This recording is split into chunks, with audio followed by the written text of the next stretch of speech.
тура айтасыз. Анан бүгүнкү Минфин өкмөтчү. Баягы мен бир таанышым бар эле. Айлыгын алат, анан айлыгын көтөргөн сайын кетип баратып, анан кичине арак ичеткенде, анан арак ичип алгандан кийин, жана акчасын таратып баштайт да, анан балдар да жакшы көрөт, ичип келатса эле алдынан чуркап чыгат да, анан кийин мага берчи десе таратып берет да.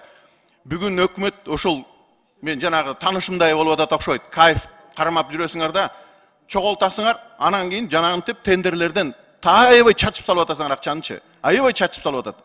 Мен баягы 3-4 тендерди карадым азырчы. Эң тазасы бир 30%, 40% өзү жебесе да бирөөгө жегизген. Мынакей. Ошол үчүн илгери бир баягы Цари дегенди бир Максим Бакиев деген бир ойлоп таптты эле, эсиңиздеби?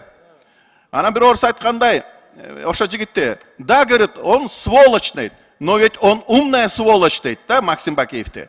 Ошондуктан государственный закупканы кайра киргизбесек, жок дегенде ушу компьютер, баягы мындай белгилемечи, бир централизованный закупка кылбасак, акчабыз жетпейт, миллиардтап урдалып кетет, миллиардтап. Кайра ошол илгерки Союздун мезгилиндеги баягы Цариге окшогон нерселерди киргизиш керек. Государственный закупка болсун. Чет мамлекеттен алып келелик сразу оптом. Эмне бияктан посредниктер менен алып атабыз бардыгын. Ошону Жабыр койсоңуз. Ооба. Ишке ашырабыз муну, Кудай буйруса. Бизде мыйзам жол берет ага, жана централизованный закупканы сиз айтканды эртелетип баштайбыз. Аны бул боюнча бүгүнкү күндө анализдер жүргүзүлдү, жанагы кагаздарды, көп колдонулуучу товарларды, кызматтарды сатып алуу боюнча.